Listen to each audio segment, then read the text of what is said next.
إليك 10 قواعد تكسبك احترام الجميع دون أن تتكلم. أولاً، ادخل إلى أي مكان بهدوء وثقة، لا ضجيج، لا تكلف. الرجل الذي يعرف قيمته لا يحتاج لإثباتها. ثانياً، اجلس باستقامة وارفع رأسك. الهيبة تبدأ من لغة الجسد. ثالثاً، لا تضحك كثيراً ولا تضحك مع الجميع، احتفظ بجزء من غموضك. رابعاً، لا تسرع في الحديث، واجعل صوتك واضحاً منخفضاً ومتزناً. خامساً، تكلم فقط عندما يكون لك شيء مهم لتقوله، لا تملأ الصمت بالثرثرة. سادساً، نظراتك يجب أن تكون ثابتة وهادئة، لا تهرب من العيون. سابعاً، كن حاضر الذهن، لا تشتت ولا تبدو متوتراً مهما حدث. ثامناً، احترم الجميع، لكن لا تجامل على حساب كرامتك.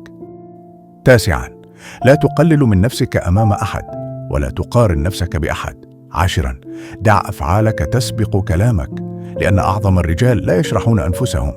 الهيبة هي أن تشعر من حولك أنك لست كأي أحد، حتى لو لم تتكلم بكلمة واحدة. لو بتحاول تكون أفضل، يمكن تلاقي هنا حاجة تفيدك. ادخل وألق نظرة.